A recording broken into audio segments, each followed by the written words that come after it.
మెదక్ జిల్లా పాపనపేట మండలం నాగసన్పల్లిలో వెలిసిన శ్రీ ఏడుపైల వనదుర్గ భవానీమాత ఆలయం సింగూరు నుంచి వచ్చిన వరద నీరు ఘన్పూర్ ప్రాజెక్టులోకి రావడంతో గత 6 రోజుల నుంచి భారీ వర్షాలు కురుస్తుండటంతో ఘన్పూర్ ప్రాజెక్టు నిండుకుండలా మారింది. వరద తాకిడికి గర్భగుడి అమ్మవారి ఆలయం జలమయమైంది. పడుతున్న వర్షాల కారణంగా అధికారులు రెడ్ అలర్ట్ ప్రకటించారు. భక్తులు నీటి వరద ఉధృతి ఉండడంతో పోలీసు యంత్రాంగం ఆదేశాల మేరకు బారికేడ్లు ఏర్పాటు చేశారు. భక్తుల దర్శనార్థం అమ్మవారిని రాజగోపురం వద్ద పూజల దర్శనం ఏర్పాటు చేశారు. ఈ సందర్భంగా ఆలయ ఈవో మాట్లాడుతూ గత 6 రోజుల నుంచి వర్షాలు అధికంగా కురవడంతో వరద తాకిడి ఎక్కువ కావడంతో సుమారు మా అంచనా ప్రకారం ఇంకో 10 రోజులు ఇలాగే ఉధృతి కొనసాగుతుందని ఆలయ ఈవో తెలిపారు.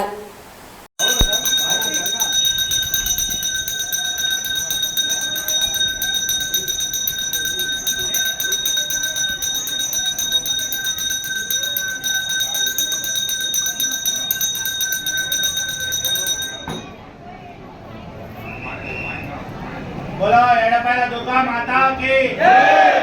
एडपाल वाना दुर्गा माता की जय। एडपाल वाना दुर्गा माता की जय। नडुसुटाल मक्काल नडवाल बाबू शुभम शुभम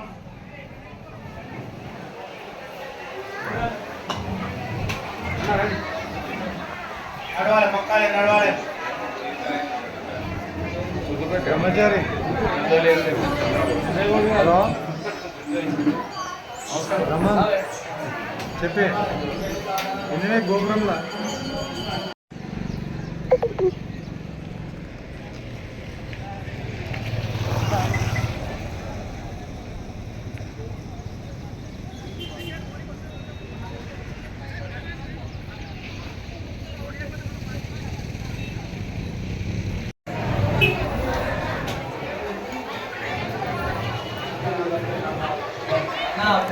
ప్రెసెంట్ ఆయన కాళ్ళు కడుకోలేడంట.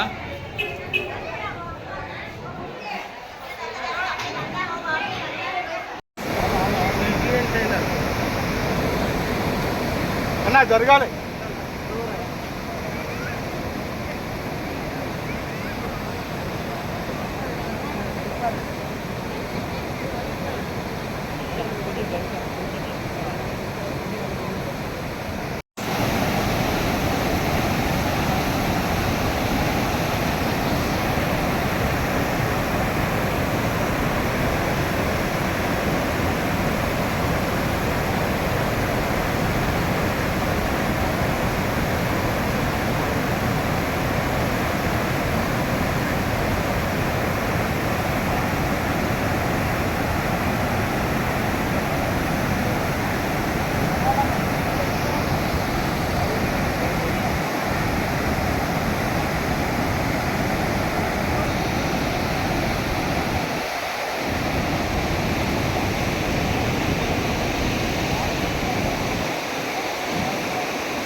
Vale.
వర్షాలు కురిసిన నేపథ్యంలో సింగూరు డ్యామ్ ఫుల్ అయ్యి అవుట్ఫ్లో సింగూరుకు చాలా రావడం వల్ల ఈ మాంజీరా నది పొంగి పొరుతున్నది.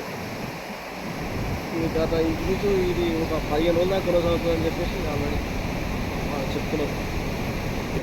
మరి 3 రోజులు ఉందని చెప్పి మళ్ళీ హెచ్చరిక జారీ చేసింది. రెడ్ అలర్ట్ నుంచి వచ్చామండి. ఇక్కడ ఎవ్రీ ఇయర్ వాటర్ ఫ్లో ఈ సీజన్లో బాగుంటుంది. ఇయర్ కొంచెం లైట్గా ఉంది కానీ వాటర్ పర్లేదు, బాగానే వస్తున్నాయి.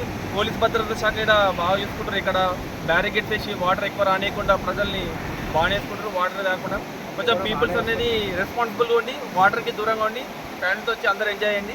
ఇక్కడ ఏడుపాయల వనదుర్గమాత చాలా శక్తివంతర మంచిగా దర్శనం చేసుకుంటే అందరూ జాగ్రత్త వెళ్ళి హ్యాపీగా ఇంటికి వెళ్ళారు. దుర్గా భవాని దేవస్థానం నందు 1వ తారీఖు నుంచి 1/9/2024 నుంచి అధిక వర్షాలు ఉన్నందున ఆ రోజు దేవాలయం నందు మధ్యాహ్న కార్యక్రమాలు, ఉదయం పూజా కార్యక్రమాలు మధ్యాహ్నం ఆరగింపు చేసిన తర్వాత దేవాలయాన్ని మూసివేసి భక్తులకు రాజగోపురం నందు దర్శనాలు ఏర్పాటు చేయడం జరిగింది. ఆ రోజు నుంచి ఇప్పటి వరకు కూడా వరద నీరు రోజు ఉధృతంగా వస్తున్నందున దేవాలయం ఇంతవరకు ఇంకా పూర్తిగా తెరవలేదు. కాబట్టి భక్తులందరూ సహకరించి